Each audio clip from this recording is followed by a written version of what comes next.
Hi friends, വളരെ എളുപ്പത്തിൽ നമുക്കൊരു പ്ലം കേക്ക് ഉണ്ടാക്കാം. അതിനായിട്ട് ഓവനോ ബീറ്ററോ ആൽക്കഹോളോ ഒന്നും വേണ്ട. നമ്മുടെ കയ്യിൽ എന്താണോ ഡ്രൈ ഫ്രൂട്ട്സ് ഉള്ളത് അതെല്ലാം എടുക്കുക. ഞാൻ ഇത് ഇത്രയും എടുത്തിട്ടുണ്ട്. അതിനുശേഷം അതിലേക്കായി 3 ഓറഞ്ച് വേണം.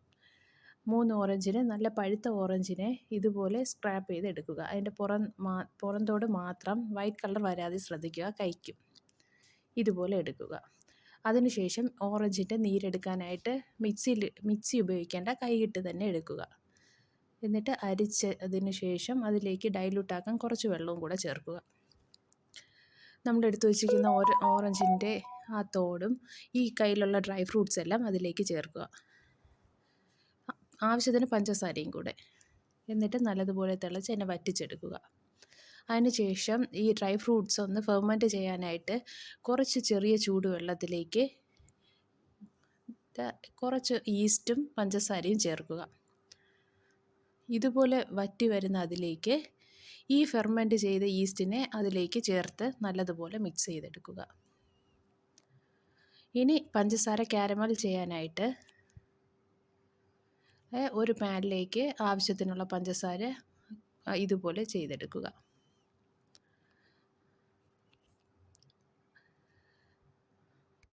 കാരമൽ ചെയ്യുമ്പോൾ പ്രത്യേകം ശ്രദ്ധിക്കുക, കരിഞ്ഞു പോവാതെ ഈ കളറിൽ തന്നെ എടുക്കുക. അതിനുശേഷം ഇതിലേക്ക് ഒന്ന് തണുത്തതിന് ശേഷം നമ്മൾ എടുത്തു വച്ചിരിക്കുന്ന ഈ ഡ്രൈ ഫ്രൂട്ട്സ് എല്ലാം അതിലേക്ക് ചേർത്ത് കൊടുക്കുക. നല്ലതുപോലെ എല്ലായിടത്തും ഇളക്കി യോജിപ്പിക്കുക. അതിനുശേഷം ഒരു ജാറിലേക്ക് പഞ്ചസാരയും ഗ്രാമ്പൂ വളരെ കുറച്ചിട്ടാൽ മതി, ഒന്ന് പൗഡർ ഫോമിലാക്കുക, പൊടിച്ച്. അതിനുശേഷം മുട്ട ഒന്ന് ബീറ്റ് ചെയ്യാനായിട്ട് ചോപ്പർ എടുത്തിട്ട് മുട്ടയും കുറച്ച് ബേക്കിംഗ് സോഡയും ബേക്കിംഗ് പൗഡറും കുറച്ച് ഉപ്പും ചേർത്ത് നല്ലതുപോലെ ഒരിക്കൽ കൂടെ ഒന്ന് ബീറ്റ് ചെയ്യുക. വാനില എസൻസും കൂടെ ചേർക്കുക. അതിനുശേഷം ഇതിലേക്ക് ഈ മിക്സ് ഒഴിച്ചതിന് ശേഷം നല്ലതായി മിക്സ് ചെയ്യുക.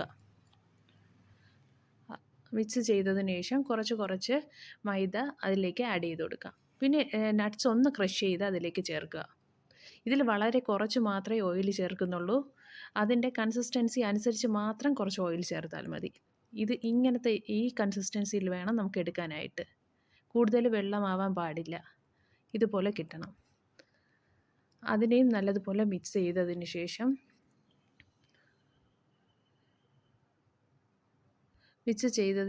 ഒരു കുക്കർ ഒരു 5 മിനിറ്റ് ഇതുപോലെ ഒന്ന് ഹീറ്റ് ചെയ്യാനായിട്ട് വയ്ക്കാം. ഒന്ന് ഫ്രീ ഹീറ്റ് ചെയ്തതിന് ശേഷം നമ്മുടെ ഒരു പാത്രത്തിലേക്ക് ഈ മിക്സ് എല്ലാം ഒന്നൊഴിച്ച് ഒരു അരമണിക്കൂർ കുക്ക് ചെയ്യാനായിട്ട് വയ്ക്കാം. ഇത് കുക്കായോ എന്ന് നോക്കാൻ വേണ്ടിയിട്ട് എന്തെങ്കിലും ഒരു ടൂത്ത് പിക്ക് വെച്ച് നമുക്കൊന്ന് കുത്തി നോക്കിയാൽ മതി. അതിൽ മാവാകുന്നില്ലെങ്കിൽ അത് കുക്കായെന്നാണ് അർത്ഥം. അപ്പോൾ എല്ലാവരും ട്രൈ ചെയ്ത് നോക്കുക. നല്ല സോഫ്റ്റ് ആയിട്ടുള്ള കേക്ക് നമുക്ക് റെഡിയായി കിട്ടും. ഇഷ്ടപ്പെട്ടാൽ ലൈക്ക് ചെയ്യാനും ഷെയർ ചെയ്യാനും സബ്സ്ക്രൈബ് ചെയ്യാനും മറക്കരുത്. ഈ ന്യൂ ഇയറിന് നമുക്ക് വീട്ടിൽ തന്നെ പ്ലം കേക്ക് ഉണ്ടാക്കാം. ബൈ.